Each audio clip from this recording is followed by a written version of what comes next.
Bonjour mes amis, désolé pour le retard. Allez, on va reprendre les cours. Donc on a déjà vu le alif un trait accompagné avec le hamza, on a dit. Ça c'est A.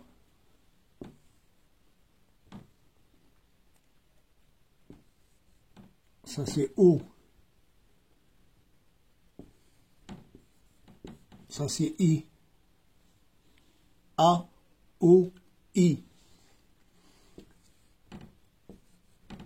Avec le fatha, avec le damma, avec le kasra. E. Un soukoun. E. Un petit rond. E. A, O, I, E. Donc, parfois, il y a le hamza. Ça s'appelle hamza. C'est un demi-cercle et je tire vers le bas. Ça s'appelle hamza, on a dit. Et ça, c'est l'alif, un trait. Si vous ne comprenez pas cette vidéo, il faut revenir dès la première vidéo. Donc, c'est juste un petit rappel et après, on reprend vite fait les vidéos qui vont venir, Inch'Allah. Donc, A, O, I, E. C'est un rond. E. Donc, la hamza, il peut accompagner dans l'arabe quelques mots qui soient accompagnés à côté, qui se met à côté de l'alif. Et parfois, il peut se trouver, on a dit, sur la ligne toute seule, comme ça. A, ou une petite, normalement. Je l'ai mis gros, mais normalement, ça s'écrit tout petit en bas. Juste comme ça. I, O, ou bien avec tanwin, on a dit sauf le hamza que tanwin des deux fathatain sont alif. Et parfois il est comme ça, in, I, O, N, in. Ça c'est à la fin du mot, parfois. Et parfois on peut voir le hamza qu'il est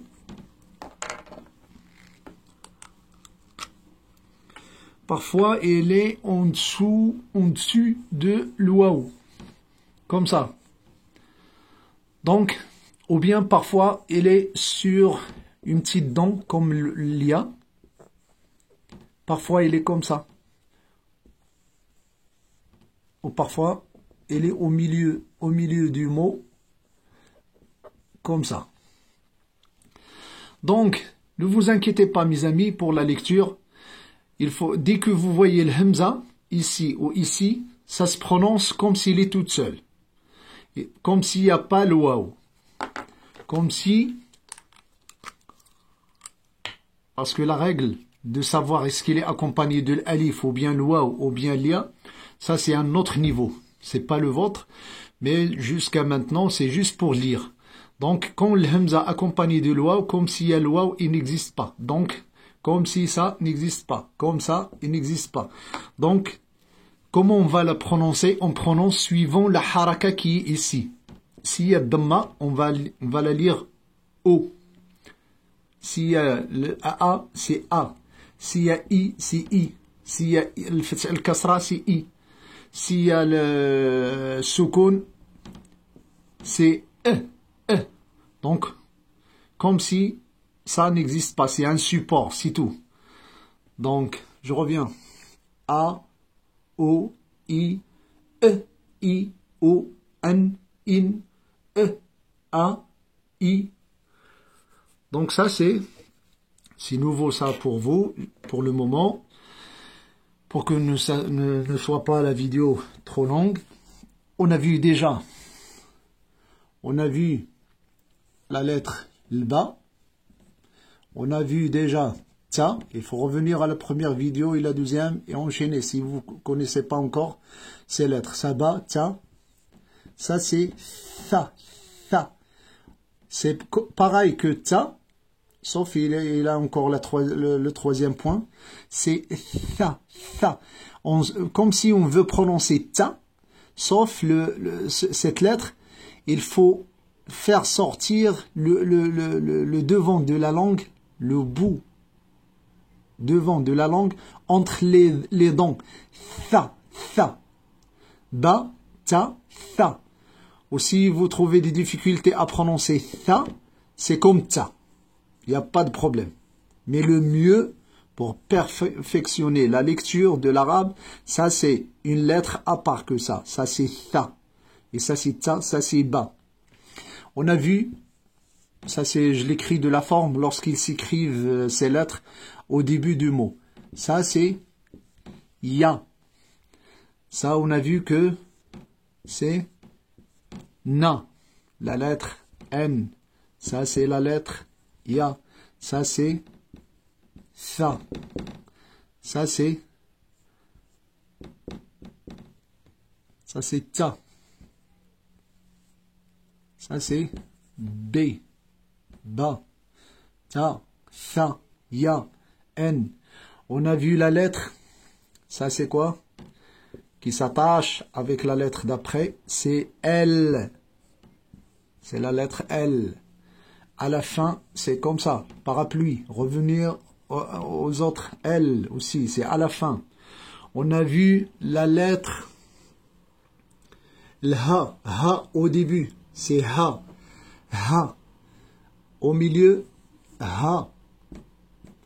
À la fin, la tête de canard, à la fin, s'il est attaché. S'il n'est pas attaché, c'est juste un rond. S'il n'est pas attaché. À la fin du mot, c'est comme ça. Ha, ha, ha. Donc, il y a aussi, sur cette vidéo, si vous trouvez pareil que ça, à la fin, quelques mots, parfois, il est comme ça. Mais avec les deux points, ça se prononce comme ta. Parce qu'il y a 2 points. Donc ça, c'est comme ta, t. Je mets toujours 2 points pour prononcer ta. Donc ça, c'est aussi, c'est ta à la fin. Ça indique, c'est que le mot, il est féminin. Féminin. Ça, c'est un autre niveau de la langue arabe. Mais pour lire un mot où vous trouvez ce symbole, cette lettre comme ça, comme le ha, ça c'est ha, parce qu'il n'y a pas les 2 points, mais quand vous voyez la forme de la à la fin du mot avec les 2 points, c'est ta. C'est pareil que la lettre ta. Donc c'est ta, ta. Par exemple, un mot qui va se terminer, par exemple, avec ça. Al-ha, ya, al-ha, ya, to. To, parce qu'il ne s'attache pas. Parfois, il est tout seul avec les 2 points. C'est pareil. Ça, c'est ta, ta, ta. S'il est attaché avec les 2 points, c'est ta. Au début du mot, ou bien au milieu, c'est ta, ta, ta, ta. S'il n'est pas attaché. À la fin du mot, parfois on trouve ta comme le ha. S'il n'est pas attaché à la fin du mot. Ta. Au milieu. Ta. Al-hayatu. To. Les lettres qui ne s'attachent pas avec la lettre d'après, on a dit, il y a le waw, il y a l'alif. Et aussi, on a dit, il y a l'alif, il y a le waw. Il ne s'attache pas. Et la prochaine vidéo, on va voir une autre lettre qui s'appelle Ra, qui ne s'attache pas aussi avec la lettre d'après. C'est R, R. Normalement, R en français, c'est ça. Mais les non-français, lorsqu'ils apprennent le français, parfois c'est dur. Il y en a qui prononcent R, Ra, R. Ils disent, par exemple, la porte, R. Donc ça, c'est Ra. En arabe, il n'y a pas Ra. Il n'y a pas Ra, c'est une autre lettre qu'on va voir. Mais ça, c'est Ra. Ra. Allez, à la prochaine vidéo. Merci.